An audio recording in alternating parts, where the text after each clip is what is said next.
తెలంగాణ సంస్కృతి మీద కానీ తెలంగాణ రాష్ట్ర ఏర్పాటు కానీ ఎప్పుడూ జనసేన వ్యతిరేకం కాదు. ఇది తెలంగాణ ప్రజలకి చాలా చాలా స్పష్టంగా తెలియజేస్తా ఉన్నా. నాకు నిలబడింది కష్టాల్లో ఉన్నప్పుడు ఒక్క నిమిషం సార్, ఒక్క నిమిషం మాట్లాడేవాడిని సార్. తెలంగాణ ఆంధ్రప్రదేశ్లో నన్ను తిరగనివ్వమని మాట్లాడుతూ ఉంటే నాకు వారాహి అనుమతినిచ్చింది తెలంగాణ ప్రజానికి, నాకు అనుమతి ఇచ్చారు. నాకు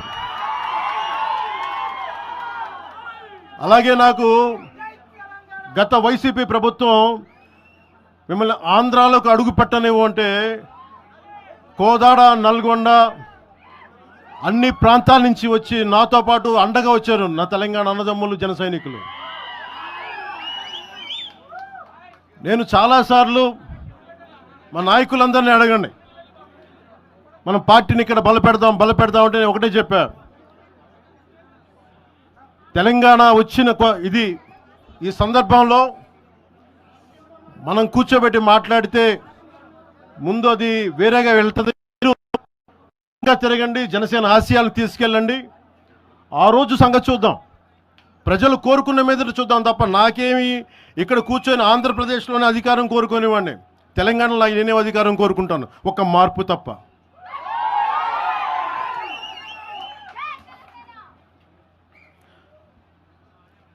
జనసేన ప్రయాణం తెలంగాణలో మొదలైంది. నేను మీకు ఏ సమస్యకైనా సరే నేను కూర్చోబెట్టి మా నాయకులు ఒకటే చెప్పా, మీరు సమస్యల మీద పోరాడండి.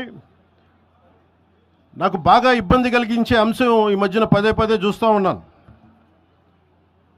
మాట్లాడితే ఆంధ్ర ఆంధ్ర ఆంధ్ర అని చెప్తా ఉన్నారు. తెలంగాణ ప్రజలకి ఆంధ్ర మీద విద్వేషం లేదు, తెలంగాణ నాయకులందరికీ విద్వేషం లేదు. తెలంగాణ ఏర్పాటు కావాలని కోరుకున్నారు కానీ ఆంధ్ర ప్రజల మీద ఎక్కడా విద్వేషం చూపించలేదు.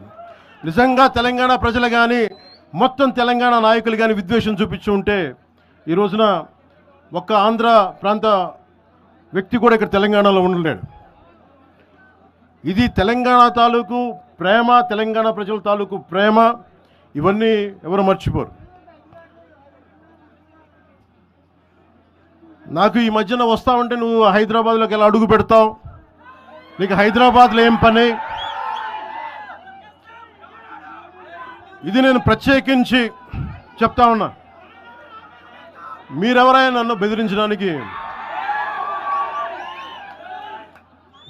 వాళ్ళ మీ అయ్యే జాగీరా తెలంగాణ?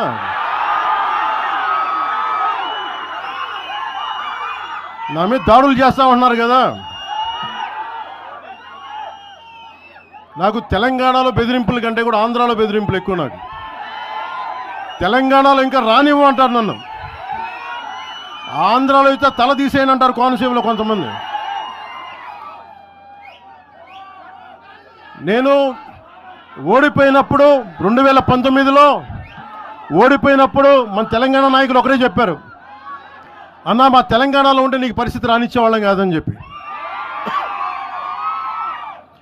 నాకు నిజంగా తెలంగాణ అద్భుతంగా ఉండాలి, యువతకు అద్భుతమైన అవకాశాలు రావాలని కోరుకుంటాను తప్ప నాకు ఇక్కడ కొత్తగా బావుకునేది లేదు, ఏమీ లేదు. బెదిరించే వాళ్ళందరికీ ఒకటే చెప్తున్నాయి, నా ఇంటి ముందు ఎందుకు పెట్టారంటే ఎవరన్నా దాడి చేయాలంటే సంతోషంగా ఇదే నా ఇంటి అడ్రస్, అది మీకు తెలియదు. నాకు అలాంటి భయాలు లేవు. నాకు బాంచన్ సారు కాల్మొక్తా అనే ఉద్దేశం ఉంటే పార్టీ ఎందుకు పెడతామా? అంత భయపడేవాళ్ళంతా పార్టీ పెడతామా? మీ ఇష్టానికి మాట్లాడితే మేము భయపడాలా? ఏ రోజున ఒక్క మాట మీకు కేసీఆర్ గారి గురించి కానీ ఇన్ని సంవత్సరాల్లో 12 సంవత్సరాల్లో ఒక్క తెలంగాణ నాయకుడిని ప్రభుత్వం ఏర్పాటు చేసినప్పటి నుంచి ఈ రోజు దాకా ఒక మాటంలా.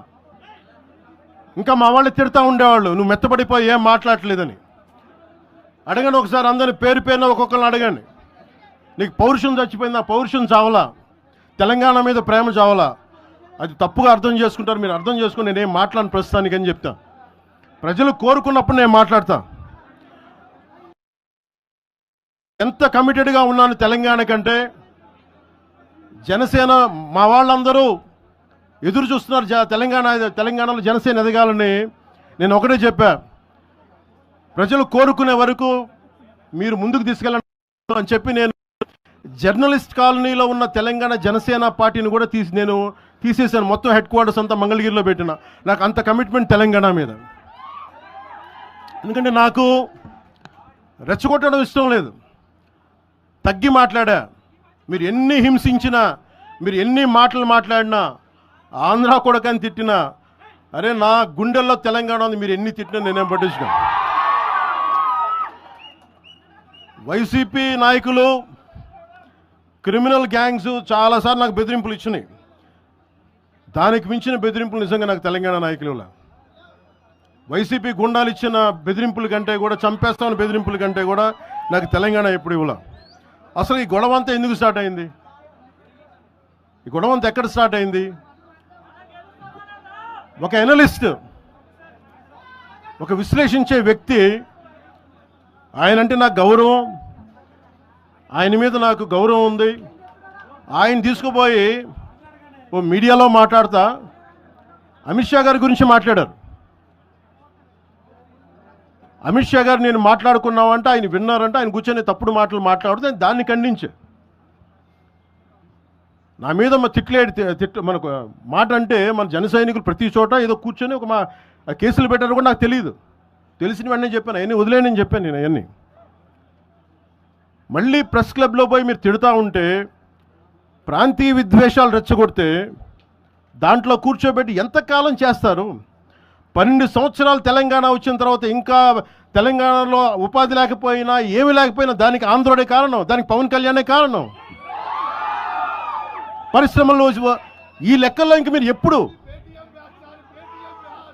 మీరు ఎన్ని చేసినా ప్రతిదానికి ఎక్కడో చోట తెలంగాణ ప్రజలు ఇది గ్రహించాలి. ఇది మా అయ్య జాగిరే, మా తెలంగాణ ప్రజల అయ్య జాగిరే, 4 కోట్ల ప్రజల మనుషుల యొక్క అయ్య జాగిరి. నీ అయ్య జాగిరి కాదు, ఫస్ట్ గుర్తుపెట్టుకో. ఇలా ముందుగా బేషరతుగా క్షమాపణ చెప్పాలి చనిపోయినటువంటి కళాకారుడు గద్దార్ గారికి. గద్దార్కు కారు కొనిచ్చినా అని చెప్పి చనిపోయిన వ్యక్తుల గురించి మాట్లాడడమే అప్రస్తుతం. ఒక కళాకారుడు, ఒక భావజ్వాల వ్యాప్తికి సంబంధించిన వ్యక్తి చనిపోయి అమరుడై అతన్ని మేము ఈరోజు తెలంగాణ ఉద్యమానికి సంబంధించినటువంటి ప్రజాస్వామికవాదిగా ఆయనను గౌరవించుకునే సందర్భంలో ఆయన కారు కొట్టించిన అని చెప్పి ఈరోజు నేను తెలంగాణలో ఉన్నటువంటి అన్ని దళిత వర్గాలు ఒకసారి ఆలోచన చేయాలి. ఆయన అహంకారం ఇయ్యాల కూడా మేము ఏ అహంకారానికి వ్యతిరేకంగానైతే పోరాడినామో, ఏ దురహంకారం అయితే మా మీద ఆధిపత్యం చెలాయించద్దనుకున్నామో అదే దురహంకారము, అదే ఆధిపత్యంతో ఇలా మాట్లాడుతూ ఉన్నాడు.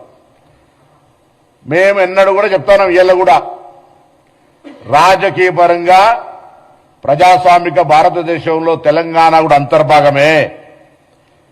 మేము కూడా అనేక సందర్భాల్లో ఆంధ్రాకి వెళ్తాము. Andhra, Telangana is a separate states, Telugu రాష్ట్రాలు. కానీ ఆయన మాట్లాడినటువంటి ప్రెస్ కాన్ఫరెన్స్ చూస్తూ ఉంటుంటే ఇది పాకిస్తానా ఇండియా అని మళ్ళీ మాట్లాడుతూ ఉన్నాడు, పాస్పోర్ట్ తీసుకోవాలని. ఈ మైండ్ సెట్ తీసేయండి. ఆయన శాసనసభలు ఉన్నారు, ఇలా పార్లమెంట్ గురించి ఐడియా లేదు. నేను పార్లమెంటు తెలంగాణ బిల్ అయ్యే సందర్భంలో ప్రత్యక్ష సాక్షి. అంతకంటే ముందు కూడా చిన్న బిల్లు వస్తే కూడా నేను అనేక సందర్భాలు చెప్పిన ఈ పార్లమెంటరీ వ్యవస్థలో తెలిసి మాట్లాడుతున్నా, తెలియక మాట్లాడుతున్నా, తలుపులేసి పార్లమెంటులో బిల్లు తెచ్చుకున్నారని చెప్తారు. ఇప్పటికీ ఇంత కక్ష, ఇంత అక్కసు తెలంగాణ మీద మాటల్లో మాట్లాడుతూనే మళ్ళీ తెలంగాణ మీద అక్కసు వెళ్ళకొస్తా ఉన్నాడు. ఇది మంచి పద్ధతి కాదు. నేను తెలంగాణ మీద ప్రేమ ఉంది అంటుండు, తెలంగాణ మద్దతుకి నన్ను మాట్లాడినరా? తెలంగాణ అమరవీరులు చనిపోతుంటే వాళ్ళకి ఎప్పుడైనా నువ్వు సంఘీభావం, అరే ధైర్యంగా ఉండండి తెలంగాణ పోరాడి తెచ్చుకోవాలని చెప్పినావా? అవహేళన చేసినావు. తెలంగాణ ఏర్పడితే 11 రోజులు అన్నం తినలేదని చెప్పినటువంటి వాడివి. తెలంగాణ ఏర్పాటును అవమానించడం